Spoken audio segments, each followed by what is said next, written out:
أما بعد فإن خير الحديث كتاب الله وخير الهدي هدي محمد صلى الله عليه وسلم وشر الأمور محدثاتها وكل محدثة بدعة وكل بدعة ضلالة وكل ضلالة في النار. أعوذ بالله السميع العليم من الشيطان الرجيم من همزه ونفخه ونفثه. بسم الله الرحمن الرحيم. يا أيها الذين آمنوا اتقوا الله حق تقاته ولا تموتن إلا وأنتم مسلمون.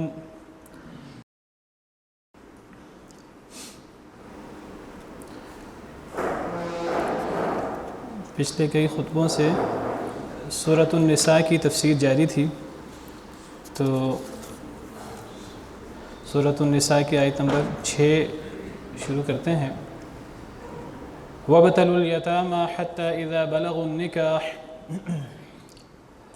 اور آزماؤ یتیموں کو، امتحان لو یتیموں کا، حَتَّى إِذَا بَلَغُوا النِّكَاحَ، حتیٰ کہ وہ نکاح کو پہنچ جائیں۔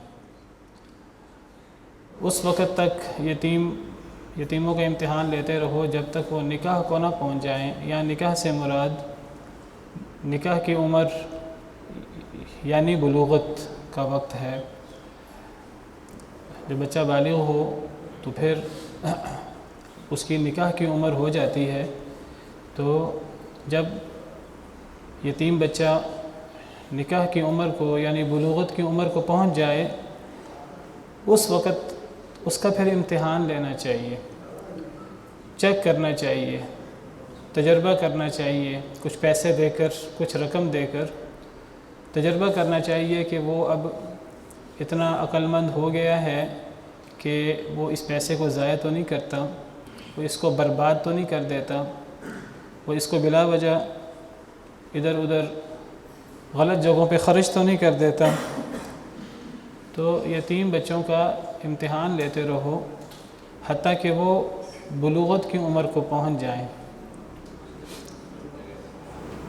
بلوغت کی عمر کیا ہے، کب انسان بالغ ہوتا ہے، بچہ کب بالغ ہوتا ہے؟ تو بلوغت کی 3 معروف نشانیاں ہیں۔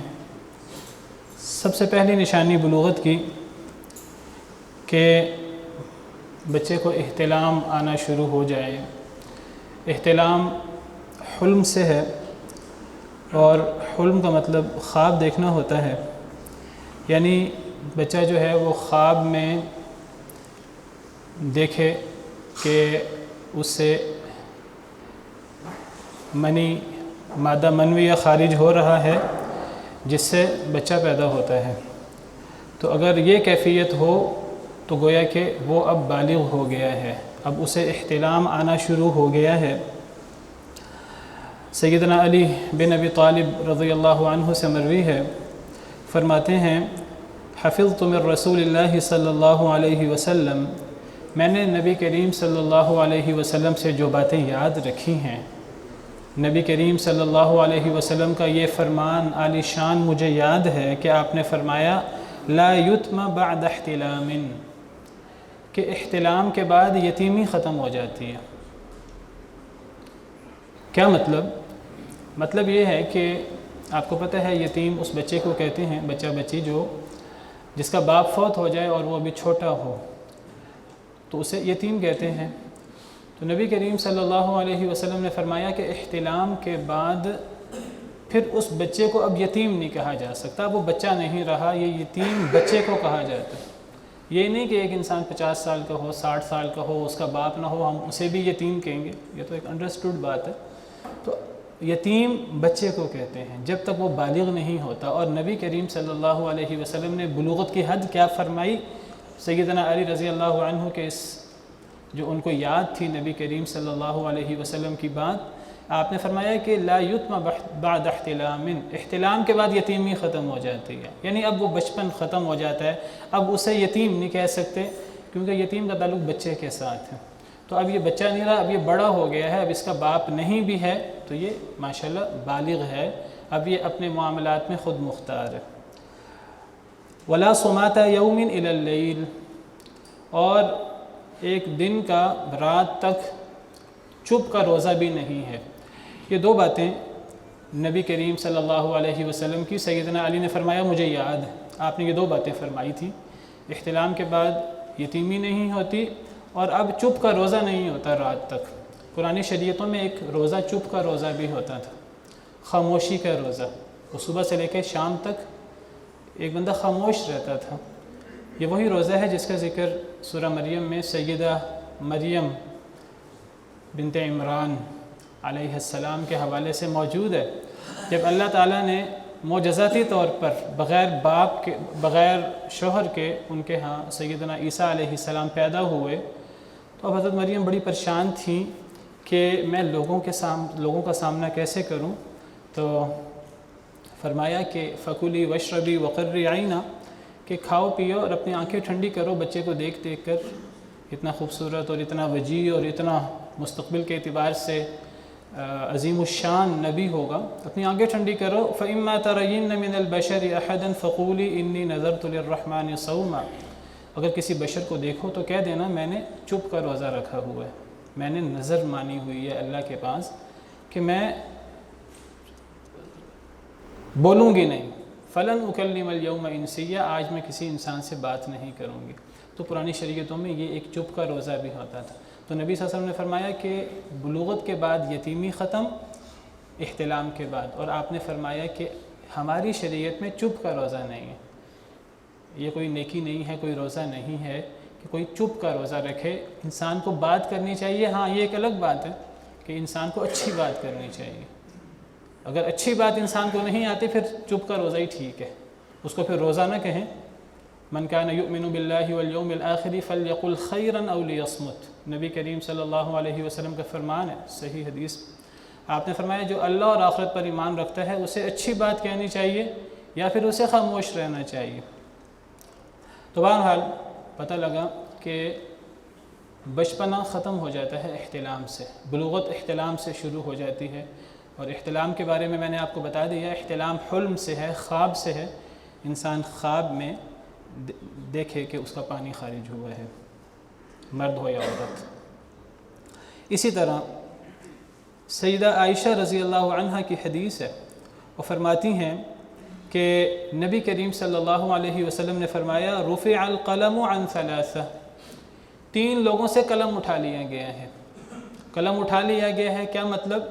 کہ ان کے اعمال ان کو لکھا نہیں جاتا، ان کے اعمال پہ اللہ کے ہاں کوئی پکڑ نہیں ہے، ان کے اعمال پہ۔ 3 قسم کے لوگ ہیں، ان سے قلم اٹھا لیا گیا ہے۔ پہلا کون ہے؟ عن الصبی حتی یحتلم، بچے سے جب تک وہ احتلام والا نہ ہو جائے، یعنی جب تک وہ بالغ نہ ہو جائے۔ کیا پتہ لگا؟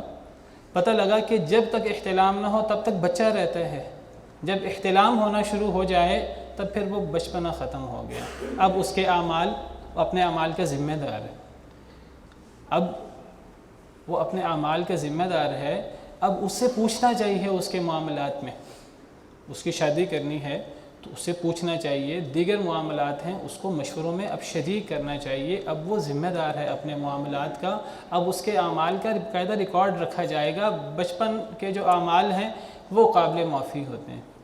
دوسرا شخص عن النائم حتی یستیقظ، سویا ہوا شخص، سوتے ہوئے کیا اس کے منہ سے نکلتا رہتا ہے، اس کا ہاتھ کہاں کہاں جاتا رہتا ہے، کیا کرتا رہتا ہے، سوتے ہوئے شخص، اس سے بھی قلم اٹھا لیا گیا حتیٰ کہ وہ جاگ جائے۔ وعن المجنون حتی یفیق، تیسرا شخص دیوانہ شخص، اگر کوئی شخص پاگل ہو جائے، اس کی عقل مت ماری جائے تو جب تک وہ ٹھیک نہیں ہو جاتا تو ان 3 لوگوں سے قلم اٹھا لیا گیا۔ تو اس حدیث مبارکہ سے بھی پتہ لگا کہ بچپنا ختم ہو جاتا ہے احتلام کے ساتھ۔ تو وابتلوا الیتامی حتی اذا بلغوا النکاح، بچوں کو، یتیموں کو آزماؤ حتیٰ کہ وہ نکاح کی عمر کو پہنچ جائیں۔ اس سے پتہ لگا کہ بلوغت کی عمر کو کوئی پہنچ جائے تو پھر وہ یتیم نہیں رہتا، اب اس کو پھر آزمانا چاہیے۔ ایک علامت ہوئی بلوغت کی احتلام، دوسری علامت بلوغت کی کوئی شخص 15 سال کی عمر کو پہنچ جائے۔ اگر 15 سال کی عمر تک پہنچتے پہنچتے کسی کو احتلام نہیں آیا تو 15 سال کی عمر اس بات کی دلیل ہے کہ وہ بالغ ہو گئے ہیں۔ اس کی دلیل سیدنا ابن عمر رضی اللہ عنہ کی حدیث ہے، صحیح بخاری صحیح مسلم میں ہے۔ سیدنا ابن عمر رضی اللہ عنہ فرماتے ہیں کہ جنگ احد کے موقع پر مجھے نبی کریم صلی اللہ علیہ وسلم کے سامنے پیش کیا گیا کہ یہ بھی جنگ میں شریک ہوگا۔ سبحان اللہ! آپ ذرا صحابہ کرام رضوان اللہ علیہم اجمعین کا شوق دیکھیں، نیکی میں ان کا آگے بڑھنا اور نیکی کا ذوق شوق۔ سیدنا عمر رضی اللہ عنہ نے حضرت ابن عمر کو پیش کیا، حضرت عبداللہ بن عمر کو، کہ یہ بچہ بھی شریک ہوگا جنگ احد میں۔ مشکل دور تھا، بہت زیادہ کفار تھے، لیکن صحابہ کرام خود بھی اللہ کو راضی کرنے کے لیے اپنی جان، اپنے آپ کو، اپنے مال کو پیش کرتے تھے، اپنے بچوں کو پیش کرتے تھے۔ سیدنا عمر رضی اللہ عنہ نے حضرت ابن عمر کو پیش کیا کہ اے اللہ کے رسول، یہ بھی مجاہدین میں شامل ہوگا۔ نبی صلی اللہ علیہ وسلم نے خوب جائزہ لیا، خوب اچھی طرح مجھے دیکھا، معلومات لیں۔ آپ نے فرمایا کہ اس کی عمر 14 سال ہے، یہ شریک نہیں ہو سکتا۔ آپ نے منع فرما دیا۔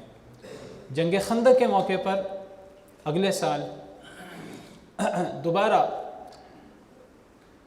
مجاہدین کون ہیں، کون کون جہاد میں شرکت کریں گے، تو دوبارہ سیدنا ابن عمر رضی اللہ عنہ کو پیش کیا گیا۔ صحیح بخاری صحیح مسلم کی حدیث ہے۔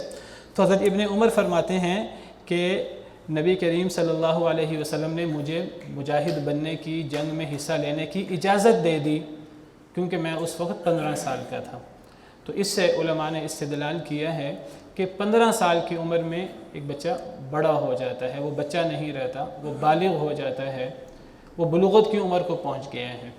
تو احتلام ایک یہ بلوغت کی علامت ہے، اور دوسری 15 سال کی عمر۔ ایک تیسری علامت بھی ہے جو علماء نے بیان کی ہے، اگرچہ اس میں بعض لوگ اختلاف کرتے ہیں، لیکن راجح قول یہی ہے کہ وہ بھی بلوغت کی علامت ہے۔ احتلام ابھی نہیں ہوا، ابھی 15 سال عمر نہیں ہوئی، لیکن کسی کو زیر ناف بال آ گئے ہیں، کھردرے بال آ جاتے ہیں زیر ناف۔ اگر کسی کو زیر ناف بال آ جائیں، 15 سال کی عمر سے پہلے آ جائیں، احتلام آنے سے پہلے آ جائیں، تو یہ بھی بلوغت کی دلیل ہے، احادیث مبارکہ سے ثابت ہے۔ اس کی دلیل حدیث مبارکہ ہے، صحیح حدیث ہے۔ سیدنا عطیہ قرظی یہ بنو قریظہ سے ہے۔ بنو قریظہ یہ وہ یہودیوں کا قبیلہ تھا کہ جنگ خندق کے بعد جن کے ساتھ غزوہ ہوا ہے، جس کو غزوہ بنو قریظہ کہتے ہیں۔ آپ کو پتہ ہے جب نبی کریم صلی اللہ علیہ وسلم نے ہجرت فرمائی ہے مدینہ منورہ کی طرف، تو وہاں 3 قبائل تھے۔ ایک قبیلہ بنو نذیر، ایک قبیلہ بنو قینقاع۔ ان دونوں قبیلوں کو جلا وطن کر دیا گیا تھا ان کے معاہدہ توڑنے کی وجہ سے، اور تیسرا قبیلہ بنو قریظہ تھا۔ ان تینوں قبیلوں نے اپنا معاہدہ توڑا۔ بنو قینقاع، بنو نذیر، ان کو تو ان کا وعدہ توڑنے کی وجہ سے جلا وطن کر دیا گیا، اور آخری قبیلہ رہ گیا تھا بنو قریظہ۔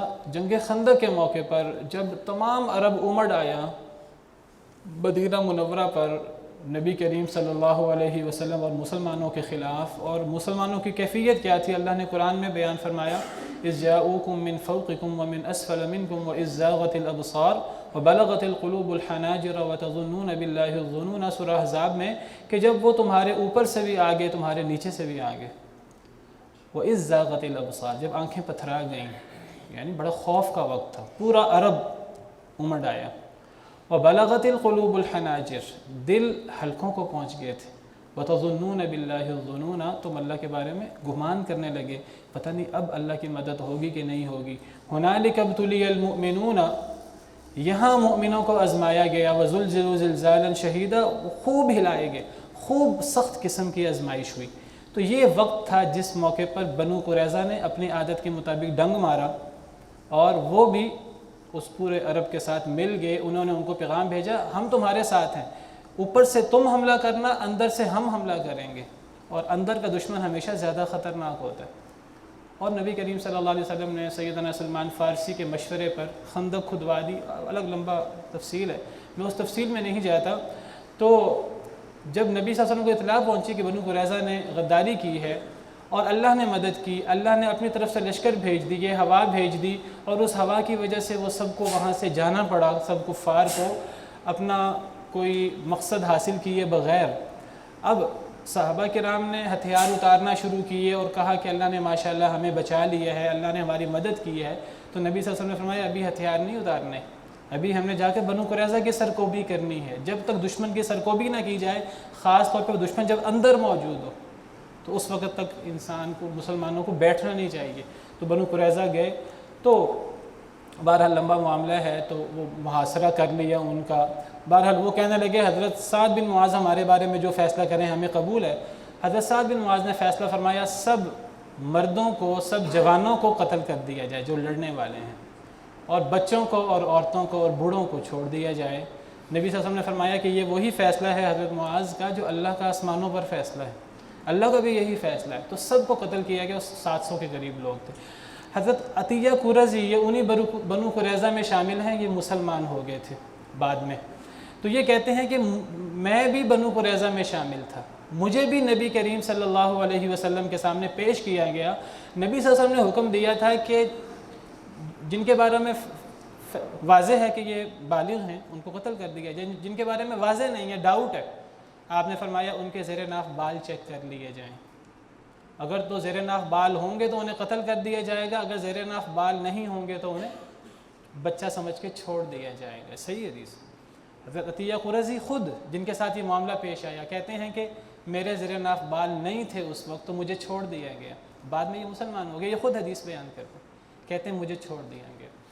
تو اس سے پتہ لگتا ہے کہ بلوغت کی ایک نشانی یہ بھی ہے، تیسری نشانی راجح قول کے مطابق۔ تو 3 نشانیاں ہیں، احتلام، دوسری نشانی 15 سال کی عمر، اور تیسری نشانی زیر ناف کھردرے بال آ جائیں۔ اگر یہ کیفیت ہو تو پھر فرمایا پھر ازماؤ یتیموں کو حتیٰ کہ وہ بلوغت کی عمر کو پہنچ جائیں۔ فَإِنْ آنَسْتُم مِّنْهُمْ رُشْدًا، اگر تم ان میں عقل مندی پاؤ، فَادْفَعُوا إِلَيْهِمْ أَمْوَالَهُمْ، اب ان کو ان کے مال دے دو۔ یعنی اگر تم کسی یتیم کی کفالت کر رہے ہو اور وہ یتیم اس نے اپنے باپ سے وراثت لی ہوئی ہے، اب تم یتیم کی کفالت کر رہے ہو، یتیم کا جو مال ہے وہ بھی تم نے اپنی کسٹڈی میں رکھا ہوا ہے، ایک امانت ہے تمہارے پاس۔ اب جب یتیم بالغ ہو جائے اور عقل مند ہو جائے، اس کے اندر دانائی آ جائے، تو پھر اب یہ مال اس کا تھا، اس کو اس کا مال واپس کر دو۔ پتہ لگا جب بچہ بڑا ہو جائے تو بالغ ہو جائے تو پھر وہ اپنے معاملات میں خود مختار ہو جاتا ہے، اس کا مال ہے، اس کو اس کا مال دینا چاہیے یا اس سے اس کی رائے لینی چاہیے، دیگر معاملات میں، تعلیم، شادی وغیرہ میں اس سے اس کا رائے کا ایک بڑا وزن ہوتا ہے۔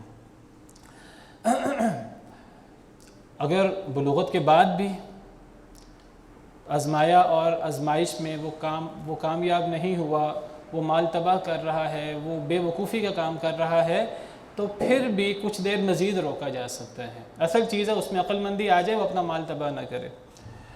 وَلَا تَأْكُلُوهَا إِسْرَافًا وَبِدَارًا أَن يَكْبَرُوا، اس مال کو جلدی اسراف کرتے ہوئے نہ کھاؤ، جلدی جلدی نہ کھاؤ، اس ڈر سے کہیں وہ بڑے نہ ہو جائیں۔ دیکھیے اسلام کتنا دھیان کرتا ہے۔